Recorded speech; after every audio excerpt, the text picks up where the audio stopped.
días, compañeros. En base a la lectura de programación del aula ¿para qué?, a nuestro equipo nos tocó hablar sobre la introducción de todo este tema en general. Empezando por la concepción de la planificación docente. Hoy no quiero venir a hablarles cómo se hace ahora sí que estos formatos, sino de por qué a veces sentimos que la planeación pues es como un acto de obligación o algo que tenemos que hacer por papeleo. Sí, esto pues en realidad viene siendo como un papel mojado, como bien lo dice la lectura.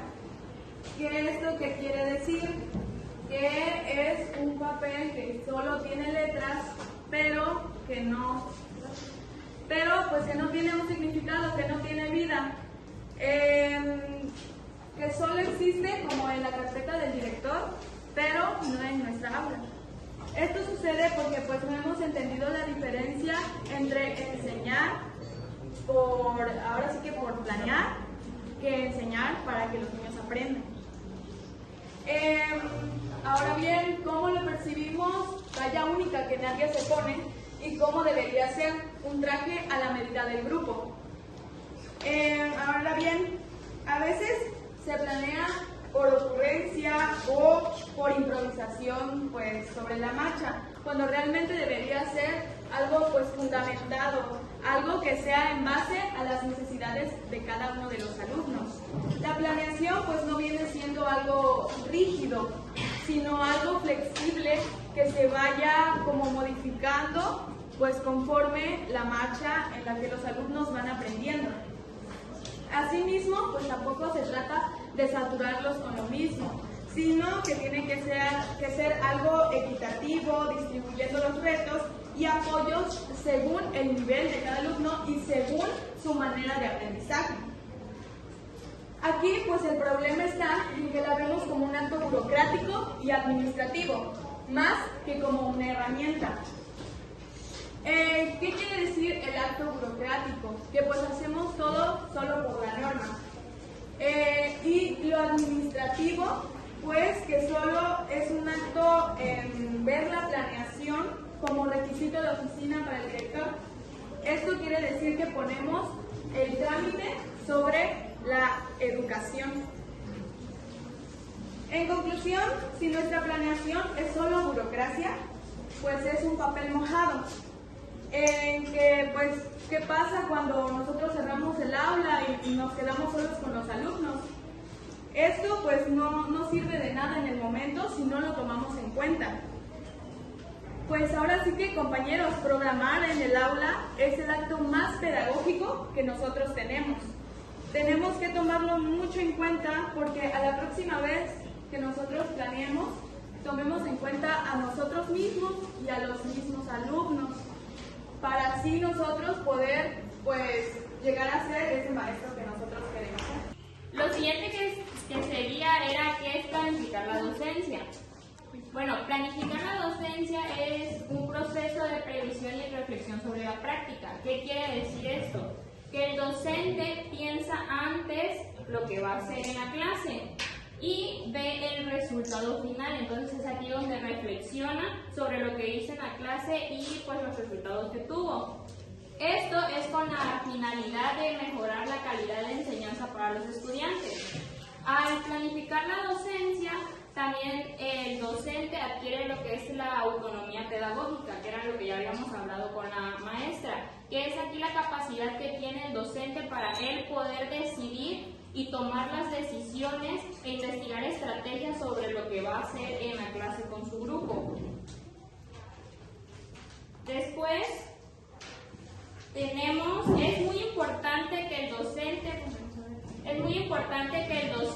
realmente conozca para qué sirve planificar, o sea, en qué lo ayuda, porque si no lo reconoce, pues no tiene mucho chiste que lo haga, porque no le ve sentido, como lo dijo la compañera, lo ve como algo burocrático, solamente administrativo, a lo mejor y no planea a la necesidad de su grupo y solamente lo hace por hacerlo.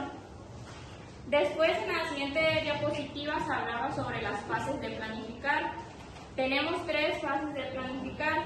La primera es la enseñanza preactiva, que aquí es todo lo que hace el docente antes de dar la clase. Entonces aquí es donde entra lo de la planeación. ¿Qué es lo que se hace aquí? Se hace una previsión contextualizada de la secuencia de tareas, los temas que va a elegir de acuerdo al grupo que tiene y de acuerdo a los objetivos a los que se quiere llegar. Aquí se tienen que concretar los contenidos que se van a utilizar, decidir la metodología que va a ocupar, establecer las estrategias y las técnicas que va a utilizar para evaluar tanto el proceso como el resultado. Después tenemos la enseñanza interactiva, que aquí ya es la acción, ya va a ser todo lo que va a pasar en el aula. Aquí el docente, pues que aplica ya lo que planificó previamente. Es muy importante mencionar, igual nos lo mencionó la maestra, que sí planificas, pero puede que en el proceso, cuando ya lo estés aplicando, no se dé como tú esperas. Entonces ahí tú vas haciendo ajustes de acuerdo a lo que está pasando con tu grupo. Y por último tenemos la enseñanza postactiva, que aquí es la reflexión y evaluación. Esto es ya lo último, es lo que pasa, es lo final de la clase. Aquí es la valoración procesual, que es lo que pasó durante la enseñanza, y la reflexión de lo que pasó. Aquí el docente ve si realmente las técnicas que ocupó funcionaron, si los materiales, si el tema, como adaptó el tema, era adecuado. Entonces, como tal, estas tres fases es antes, durante y después. Y ya, eso es con mi compañera.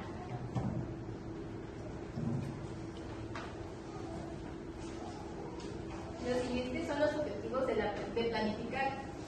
Invernov decía que su objetivo principal es que las decisiones que se han de tomar en la intervención didáctica sean reflexivas y explícitas, subjetivas y objetivas. Esto quiere decir que el docente no debe actuar por improvisación, costumbre o por inercia, sino que debe de pensar antes de actuar, o sea, tiene que reflexionar y plantearse a sí mismo qué es lo que va a hacer, sobre qué va a enseñar, cómo lo va a enseñar, para qué y por qué lo va a enseñar. También dice que considera lo objetivo que está en relación con los contenidos, los objetivos y la evaluación. Y los objetivos toman en cuenta el contexto, el alumno, sus experiencias y las emociones. En el texto mencionaba las razones por las cuales era importante la justificación de planificar. El primer punto mencionaba evitar la improvisación al azar. Decía que no hay que generar prácticas desorganizadas o con poco enseñanza significativa en los estudiantes. Cuando no hay claridad, pues la educación se puede ver fragmentada. El siguiente punto era evitar lagunas o saltos en el aprendizaje. Dice que hay que asegurarnos que los contenidos sean lógicos y articuladas. Esto puede favorecer en que los alumnos construyan conocimientos más sólidos y comprensibles. Dar coherencia al proceso de enseñanza. Al momento de planificar, se lleva una organización en las cuales igual se plantean las siguientes preguntas: ¿qué, cómo, cuándo y por qué enseñar? El siguiente punto es entender la diversidad y el contexto. Aquí hay que adaptarnos a las características, las necesidades, los intereses y el ritmo de los alumnos. Porque dice que el docente de esa forma solamente puede entender la diversidad del grupo en el entorno en el que se rodea, y pues así poderlos integrar de forma, poderlo integrar en situaciones previstas, y de esa forma también se vuelve flexible. Fortalecer la autonomía docente. Dice que el docente pues tiene que ser autónomo, no debe depender solamente de los materiales estandarizados o de materiales externos, sino que también debe de investigar, reflexionar, y pues de esa forma solamente puede mejorar en la práctica. Y por último es mejorar la calidad del aprendizaje. Pues aquí, como su nombre le indica, pues tenemos que ver, o sea, en qué condiciones podemos mejorar pues para que el niño aprenda. Tiene que ser una enseñanza pues significativa, intencionada y pues organizada. Pues el siguiente, compañera. a mí me tocó hablar sobre qué es programar un aula, la programación de un aula.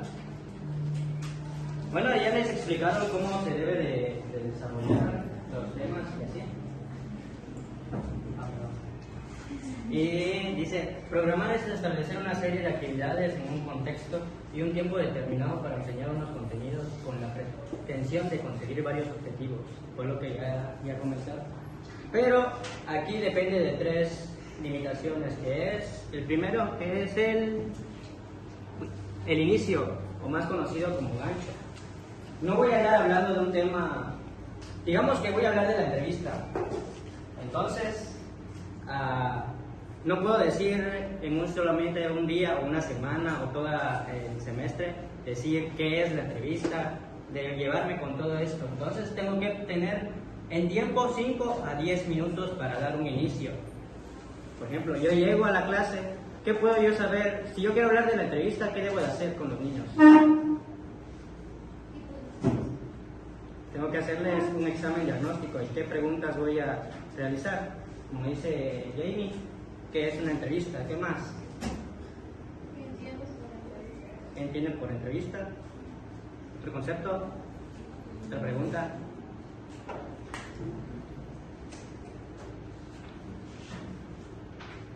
¡Qué actitud!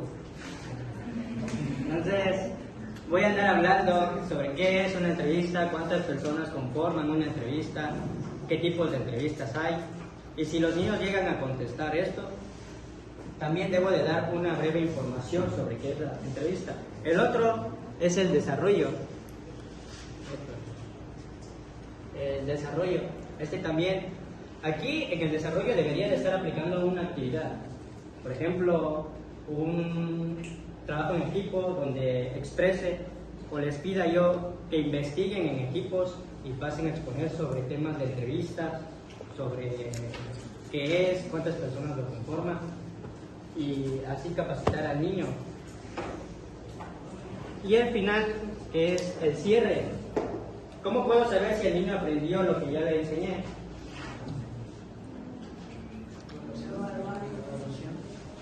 La evaluación, ¿qué más? Observar, tampoco observar te puede ayudar. Puedo decirles que en una hoja, para ayudarlos, puedo decirles que en una hoja de su cuaderno puedan escribir qué es lo que entendieron por entrevista y los demás temas. Especificar un cierto tiempo. El inicio, uno de 5 minutos a 10. El desarrollo, tal vez unos 30 minutos.